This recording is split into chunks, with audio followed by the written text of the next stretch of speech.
Good morning, good afternoon, good evening, good night, wherever you're joining us from at whatever time you are downloading this on YouTube or watching it on Hudson.org. My name is Peter Rao. I'm an analyst of European affairs here at the Institute.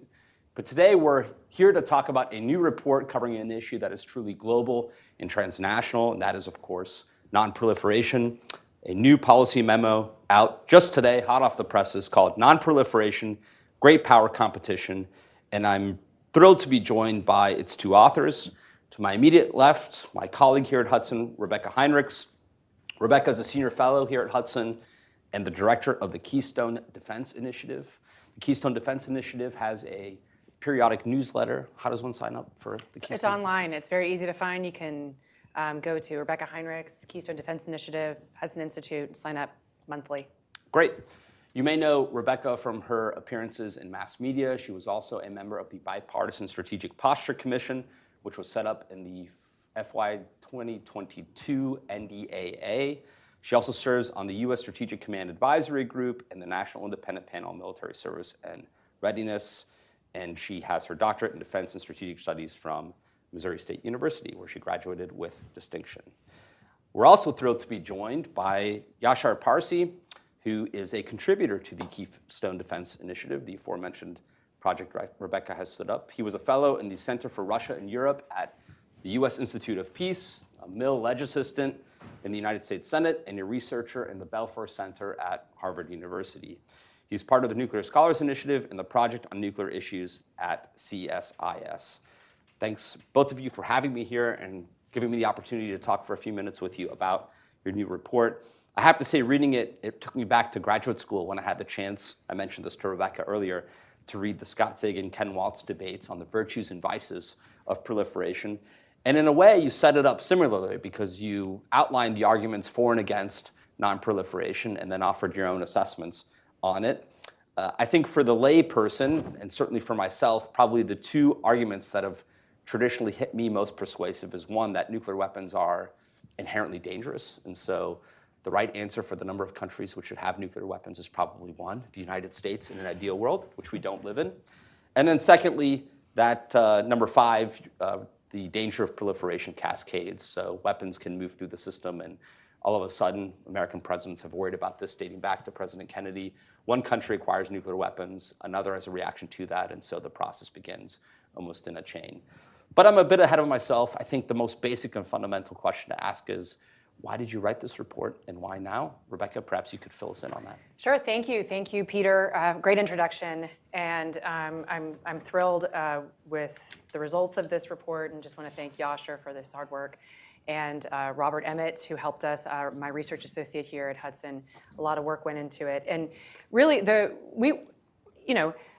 we're at a point, I think, politically and geopolitically, where some assumptions that we maybe have thought we had consensus on for many, many years are now being questioned again. People are kind of looking at those assumptions and afresh. And so we wanted to take a hard, serious look at what are America's geopolitical interests in great power competition, what are our non-proliferation goals and interests, and then how do they fit together? And do we still have the same motivations and interests? In particular, we're looking at the Korean Peninsula. And so we wanted to take these arguments seriously and take another good hard look at it. So we looked at the history behind US objectives in nonproliferation.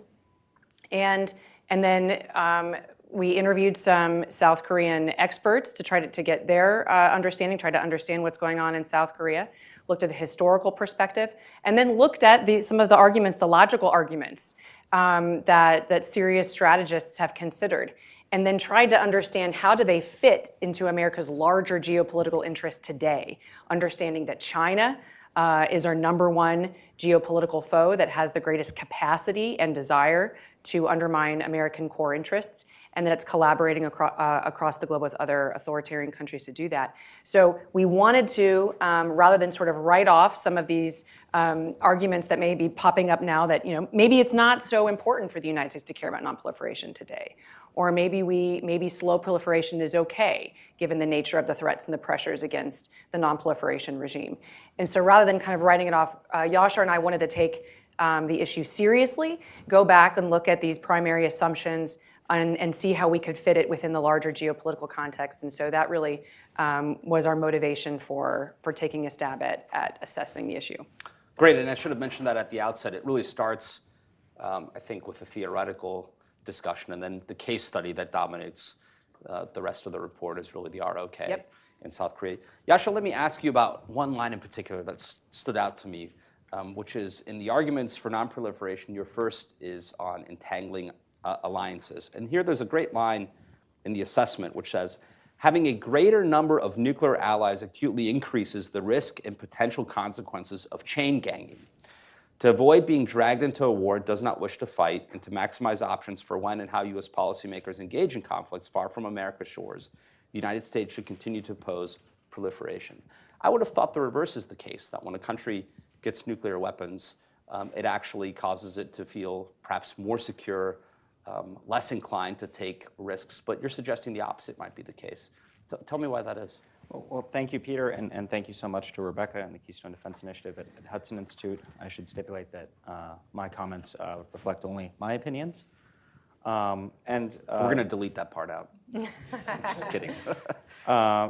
Peter, as you suggested, the United States has historically had an aversion to entangling alliances, and that means that it has been exceptionally judicious in its commitments abroad and how it uses force abroad.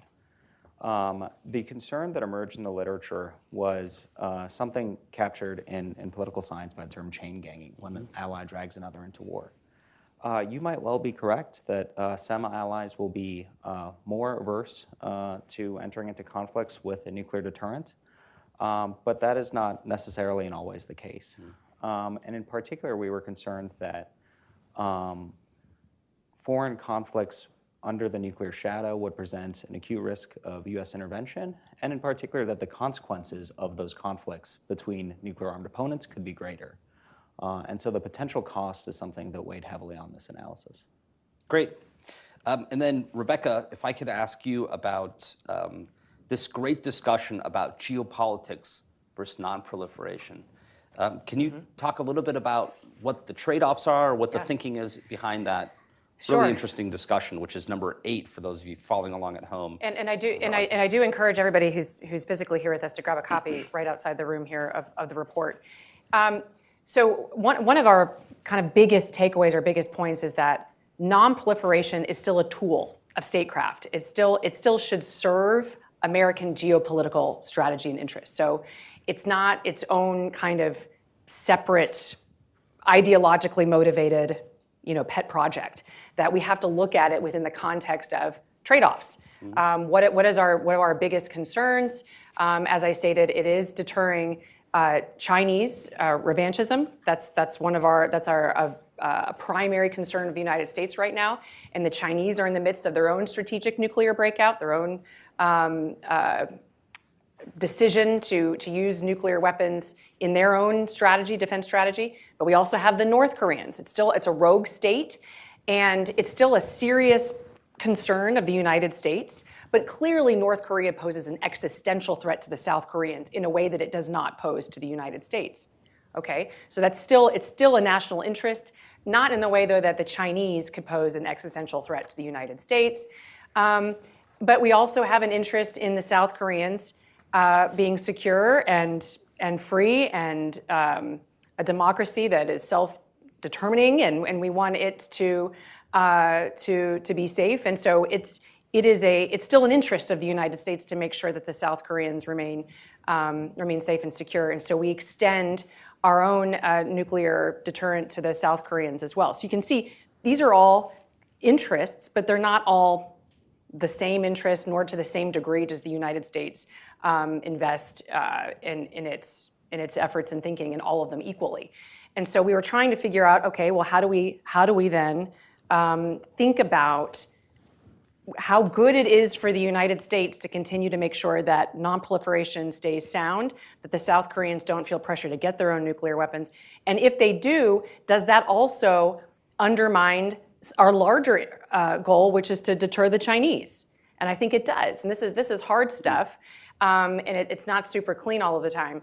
But that's what Yashar and I were trying to look at seriously is these are sometimes competing interests, sometimes they're aligned, but they're not all as important, they're not all equally important to the United States. So how does nonproliferation of the Korean Peninsula still, is it still more important to the United States than some potential benefits or things that are beyond our control if the South Koreans were to decide to get their own deterrent? And of course, we conclude, you can read it here, is that the risks are still too great, and it's not worth it for the United States to permit the South Koreans to have their own deterrent. And in fact, the risks actually are too great for the United States at this point vis-a-vis our largest aim, which is to deter the Chinese Communist Party. And so that was the conclusion that we came to, that at this time, and it might change into the future, but for now, it is still in the interest of the United States to do what we can to assure the South Koreans to invest in in making sure that they're confident in the extended deterrent, and then we lay out some options for how we might consider doing that. Yashar, Rebeccah mentioned that you all spoke to some South Koreans and did in-person interviews or virtual interviews, whatever it was. What stood out to you in talking to the South Koreans about this topic? Well, the South Koreans naturally are acutely attentive to the U.S.-ROC relationship, and they are acutely attentive to the increasing threat posed by North Korea, but also in the longer term, China. The South Koreans we consulted uniformly highlighted the Washington Declaration of 2023, which underscores both the United States' commitment to South Korea, but also South Korea's commitment to nonproliferation.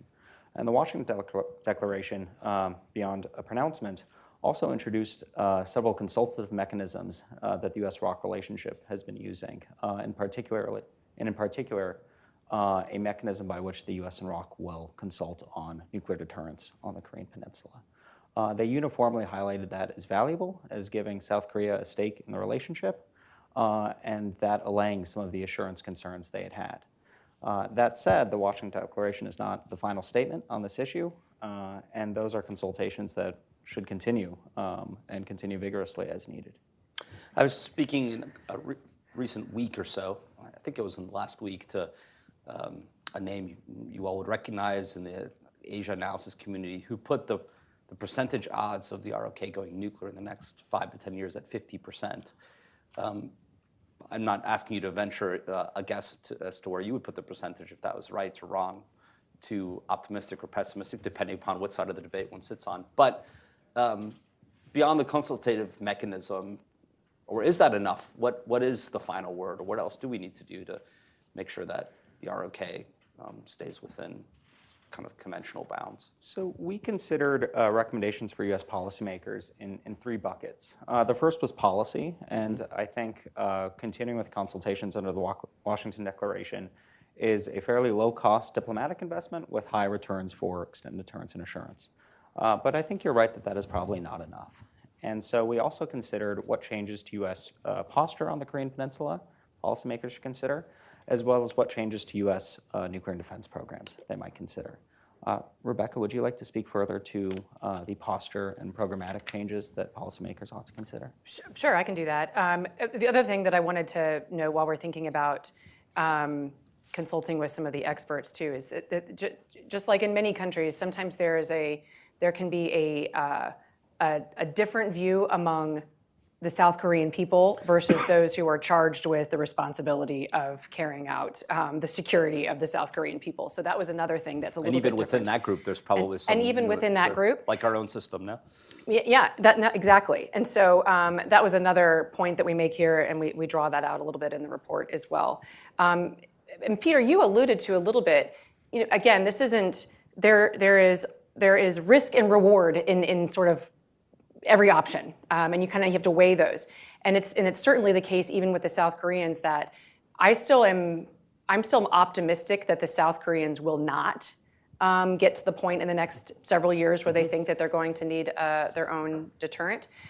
In part because of some of the things we lay out here, the cost. There's the political cost of going outside the nonproliferation regime and getting your own deterrent.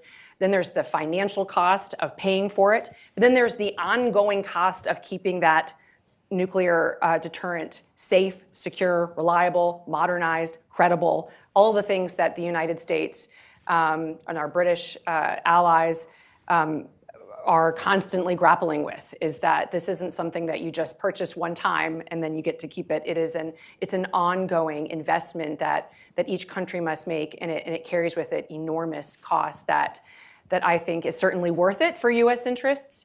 But it also serves as a small d deterrent for the South Koreans to decide that this is something their country is going to take on as well. Just as a parenthetical to that, when I track increases in defense spending in Europe, it's always important to remember that the French and the British have to take a certain bucket of their announced monies and put them into nuclear modernization, nuclear security, and other matters, which, for example, aren't really in play when it comes to, say, the Polish military or some others. That's right. Now they've got burden sharing, and I think now we've got an opportunity with, if we want to switch over to Europe for, but I think it's important because there is an application there that alliances still can contribute in other ways beyond being a host or a custodian of the nuclear weapons themselves, that still contribute to the deterrent mission of the NATO alliance. But I think it's a point, because we will often hear in the United States think about the cost of nuclear modernization as this just onerous drag. Right. It's so expensive. And I will often find myself over the years trying to make the argument, well, it's not that expensive relative to what it's providing us, and certainly relative to the rest of the budget. But now I also think there's some goodness in the fact that it is expensive, because it does. I mean, it is not as expensive as other things. It's certainly, I don't think, as expensive for what it provides us. But there is some cost because it is so important. It's the backbone of what the United States is doing in grand strategy. And it serves as a deterrent for other countries that might consider getting their own weapons, is that this is not a small investment, it's a long-term investment. And so I think that there's some goodness in just realizing and appreciating it. It's just that it's worth it for U.S. interests and with our other democratic allies who support the mission as well. I did not get to the policy, posture, and programs, but we can dig into that now as well. Please. Well, I suppose we proceeded from, as Rebeccah explained, the understanding that nonproliferation is a profound but not absolute interest for the United States. And to the extent it's not absolute, it must be subject to some assessment of trade-offs and a continual reassessment about the risk and benefit posed to our interests. So we lay out an approach that allows for such a continual reassessment as conditions demand them. Beyond policy, the literature on extended deterrence and nonproliferation lays out a relationship between the two. One of the most important tools the United States has historically exercised toward its nonproliferation goals has been to assure allies that they would not need nuclear weapons for their security. So there is an interdependence among extended deterrence, assurance, and nonproliferation. And with that established, we looked at how the United States could advance its nonproliferation goals by improving extended deterrence and assurance. An important element to that is certainly policy, but beyond that, there is also posture and programs. So some of the low-hanging fruit on that list would be, for example, increasing the frequency of bomber task force missions in the vicinity of the Korean Peninsula. As the threat posed by North Korea increases, the United States might consider deploying additional terminal high-altitude area defense batteries, or THAAD batteries, consistent with that threat as well. Perhaps more controversially, we concluded that the United States should consider periodically deploying or permanently stationing dual-capable aircraft, aircraft capable of carrying nuclear weapons to the Korean Peninsula, somewhat similar to the United States' nuclear posture in Europe. And why is that? Did you say controversially? Yes. The United States had deployed nuclear weapons to the Korean Peninsula for most of the Cold War, from the 50s until 1991, as the United States reduced its global nuclear posture under the presidential nuclear initiatives. Since then, the United States has not had nuclear weapons deployed on the Korean Peninsula, but the structure of the security environment on the Korean Peninsula has changed rather dramatically. And in particular, in the past several years, North Korea has augmented its conventional and theater and strategic nuclear weapons programs. In particular, its ability to potentially hold at risk targets in the United States, and decouple the U.S.-ROC alliance, we think fundamentally changes the situation.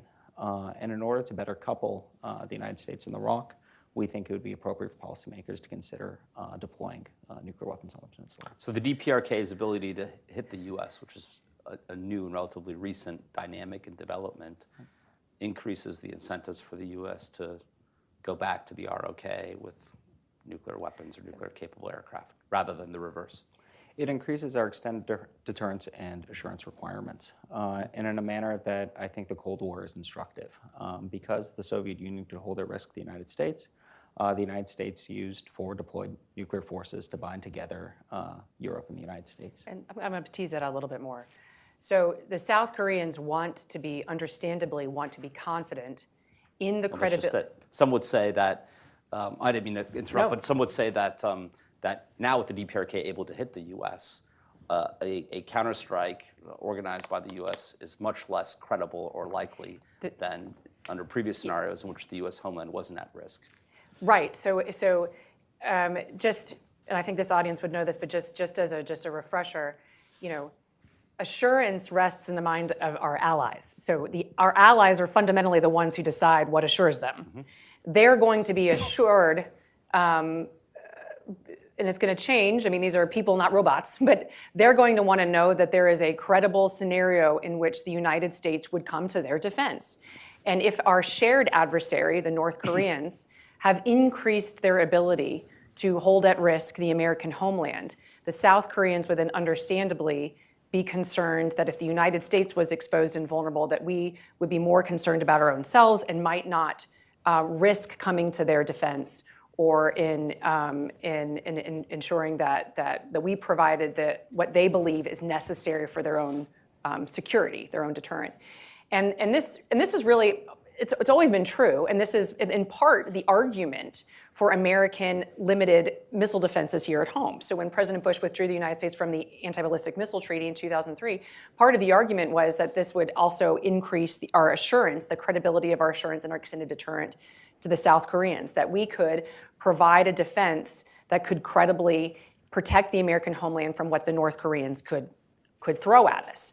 But to Yashar's point, what has changed is, and we have a graphic that really shows it, is even while great graphic, by the way. And we love great graphics. And love reports here. With good graphics. And I really despise terrible graphics, and I really love wonderful graphics, and I think this one's wonderful. So this one, we really wanted to show that, understandably, as the North Koreans have increased the number of nuclear tests and of illicit ballistic missile tests, that as they've improved their program and grown their program, that there's going to be a greater need on the part of the United States for our own homeland missile defenses, which that's another sort of element of this in which the Trump administration is moving forward to this Iron Dome for America, which I think is an important piece of this puzzle.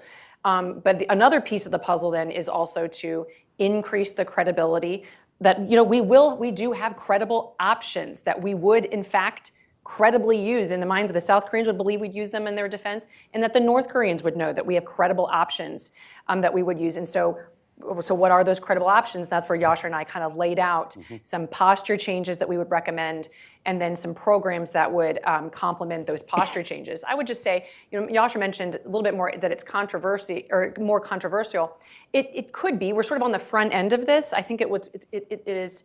I think Senator Wicker has Bob would know.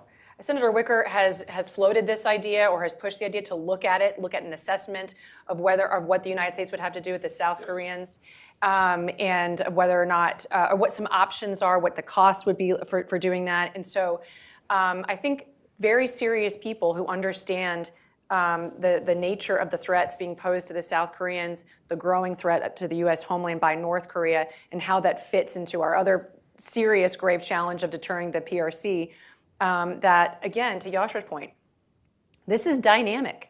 It's not like because we did something in the Cold War and then didn't do it in the post-Cold War that we're not going to do it again. We kind of look and see, and there's lessons we can apply. And deterrence is not deterrence is something we do. We have to actively seek to deter our adversaries. And so sometimes it will often require the United States adapting and changing our posture. And so that's what we're arguing is almost certainly necessary for meeting these various goals that the United States has. Well, let me ask, please go ahead, Yashar. If I may highlight two complementary programmatic recommendations that Rebeccah referenced. The first is developing and accelerating the deployment of a regional non-strategic nuclear capability that would provide the National Command Authority credible options to respond to North Korean nuclear use. That is consistent with the recommendations of the Strategic Posture Commission, on which Rebeccah served, as well as the program of record established by Congress for a nuclear-armed sea-launched cruise missile capability.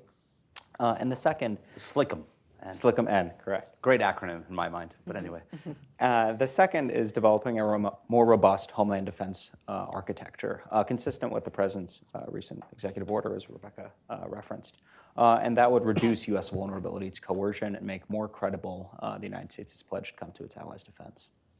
Let me ask either of you or both of you a bit of a theoretical question, which is, oftentimes when we try to update our minds from Cold War bilateral U.S.-Soviet standoffs on nuclear weapons issues to today's at least trilateral, and today we're talking about the DPRK, so you could add other nuclear actors into this thinking.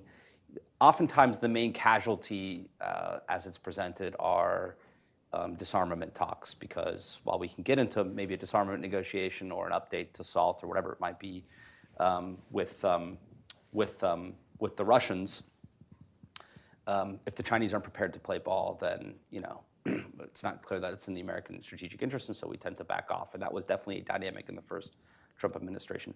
Are there any other implications to us moving to a multipolar nuclear world as it pertains to the type of things you're writing about in this report that we should think about, or is it really the disarmament talks component that's the dominant driver? It's a great question, Peter. I mean,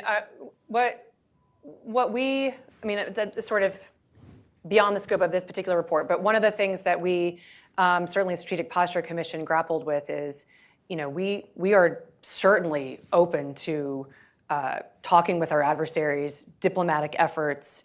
The Trump administration has already signaled that it wants to have negotiations or at least talks with the Russians, certainly with the Chinese about the direction of their nuclear programs. As you mentioned, the Russians continue to not be in compliance with the New START treaty. Yeah, I said SALT, obviously. New START took us back to the Cold War. They all build on each other. Right. And so New START is really the last standing arms control treaty between the United States and the Russians, and it's on expires next year, right? It's 2027. Okay. So February 2027. February of 2026. 1 year. Yeah. Yep. And so we're kind of staring down the barrel of the end of that. And then, and during the first Trump administration, what it sought to do was to bring in both the Chinese and the Russians to have these conversations. Because even if the United States were to have some kind of restraining mechanism on the size or scope of our nuclear weapons with the Russians, we still have a China problem. And so one of the conclusions of the U.S. Strategic Posture Commission was the United States has to deter, for the first time ever, 2 major nuclear powers, right, and should do so simultaneously. So as the Chinese grow the target set, so must necessarily the United States adapt our own deterrent to make sure we can credibly put weapons on targets, both in the China context and in the Russia context. So I guess in conclusion, I would just say always open to the possibility for nuclear diplomacy, but not ever at the expense of credible deterrence. So you get your requirements set for what you need to credibly deter our various adversaries. You get those set and know what they are for what we need for our deterrent requirements, and then you can have conversations. And then hopefully the idea would be there's some incentive for our adversaries to begin talking. Just want to note that the Russians have refused to talk. And of course, the Chinese also refuse to talk about the nature of their strategic nuclear programs. So, and our colleague Marshall Billingsley, who was one of the lead negotiators at the end of the first Trump administration on nuclear issues, I think in Vienna famously put Chinese PRC flags on the table, even though they weren't there, just to illustrate that they had refused to come to the table in any type of negotiations. Yeah, that's right. I mean, and I would just say too, think about the INF Treaty. The INF Treaty was a bilateral treaty between the United States and the Russian Federation, when the Russians, and it restrained both of us from deploying this particular type of intermediate range conventional nuclear ground-based systems. But at the same time, we were restrained by that treaty The Chinese, of course, were not. Right. And 90+% of their entire missile arsenal would have violated that treaty had they been party to it. So we have a perfect example of what it looks like if the United States does not take into account increasingly our primary nuclear adversary, which if the Chinese continue on their current path of nuclear investment and expansion, they will be on track to be at the same, to be a nuclear peer with the United States and the Russians. If we don't take into account the Chinese, we're really exposing and harming ourselves. And they're able to take that asymmetry and exploit it for their gain. Right, which was partially the reference I made to the dynamic in the first administration, how we were aghast at the limitations it put on us in the Indo-Pacific while we were kind of corseted by this relationship with the Russians. Yashar, did you want to get on this? Or? I certainly couldn't improve upon Rebeccah's comments. I would only underscore that our adversaries have precious little incentive to engage in nuclear diplomacy if the United States cannot field a credible deterrent. Right. The United States currently struggles to meet the program of record for nuclear modernization, not to mention the adjustments to the program of record called for by the Strategic Posture Commission. Okay, to put you all on the spot a little bit, to create a little bit of buzz in the room and online, if the ROK does go nuclear, are we then, am I hosting Yashar and Rebeccah for a non-proliferation and great power competition case study for Japan, Taiwan? I mean, where in the cascade do you think that kicks us to? So that's a great question. So Yashar and I came to the conclusion that it is always a concern. Each country has its own idiosyncratic interests, strategic culture, threat assessments, assessments of its relationship with the United States and its threat, the threat posed by its various neighbors, increasingly hostile. And so this is not something we can know with great certainty. So it's a concern. It's my view that, and I have been informed by various experts within the Japanese community that they would almost certainly feel the need to get their own deterrent, should the South Koreans have theirs as well. But again, we don't believe that it is necessarily the case that there's going to be a spiraling cascade. But of course, it's a risk that you're going to have various actors, various allies make decisions. And if you get to the point where the South Koreans lose confidence in the American extended deterrent, it would only make sense that the Japanese would be feeling the same way with the U.S. extended deterrent versus the Japanese, and so there's going to be some similar assessments there. But then also, if the South Koreans have them, the Japanese are certainly going to want them for their own various dynamics with that relationship. So how far that cascade goes is unknowable, but it's something that we would certainly be concerned about, and it would definitely undermine U.S. Interests, which I've long argued that when we talk about the U.S.-led order, what has benefited American security, freedom, and prosperity, in part, in most concrete terms, we are talking about U.S. extended deterrence and the role that the United States plays in extending our nuclear weapons as a deterrent to our allies. Similarly, in our review of the literature, there has been a perennial concern about the diffusion of nuclear weapons to the nth country, so-called nuclear cascades or nuclear tipping points. And that has not borne out empirically. Few countries have gotten the bomb because countries seek the bomb for a number of idiosyncratic reasons. And so while I would be less confident in the more kind of general concern about runaway proliferation, I do think the pressures for Japan, because its security is so closely tied with regional dynamics, would be enormous. And for similar reasons that we lay out generally, and in South Korea's case, I think that would be regrettable for the alliance and for the regional security relationship. Great. Well, everyone, the memo is called Nonproliferation and Great Power Competition. You can pull it up at hudson.org. You can read all of our great work at that site and navigate to Rebeccah's expert page, where you can find this report among her many other notable contributions to the Institute and to national security. Yashar, thanks so much for joining us. Rebeccah, thanks so much for this opportunity. And thanks to all of you who made it here in person. Those of you at home, stick with us for future events and have a great day wherever you are. Thanks so much.